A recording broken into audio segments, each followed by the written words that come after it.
ኮሎኔል ፈንታው ሞሀቤ ተፈረደባቸው። በቅርቡ ለመንግስት እጃቸውን የሰጡት ኮሎኔል ፈንታው ሞሀቤ በትናንትናው ዕለት በሽብር ወንጀል የጥፋተኝነት ውሳኔ ተላልፎባቸዋል። ይህ አሃዱ ዞን ነው።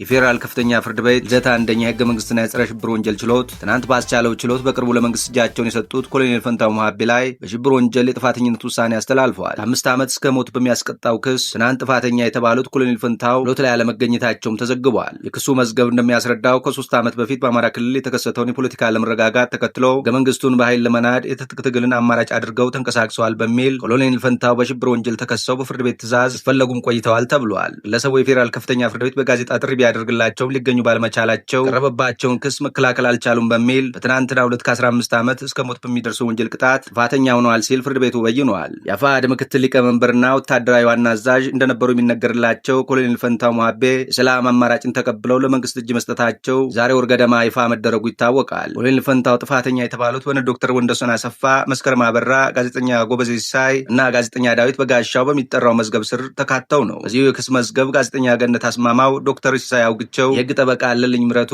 ማረጉ ቢበይንና ዶክተር ግብረ ባለሙ በተመሳሳይ ሽብር ወንጀል የቀረበባቸውን የአቃቢ ህግ ማስረጃ እንዲከላከሉ ፍርድ ቤቱ ብይን ሰጥቷል። 51 ተከሳሾችን በያዘው በዚህ መዝገብ 6 ተከሳሾች አቃቢ ህግ ያቀረበባቸውን ማስረጃ መከላከል ሳያስፈልጋቸው በነጻ መሰናበታቸው ተዘግቧል። እነዚህ ተከሳሾች ከ3 ዓመት በላይ በህግ ቁጥጥር ስር ውለው ጉዳያቸው እየታየ ይገኛል። ከአማራ ክልል የጸጥታ መደፍረስ ጋር ተያይዞ በተመሳሳይ 3 በመቶ የሚሆኑ ተጠርጣሪዎች ጉዳያቸው በፌዴራሉ ከፍተኛ ፍርድ ቤት እየታየ ነው። ዘገባው የመሰረት ሚዲያ ነው።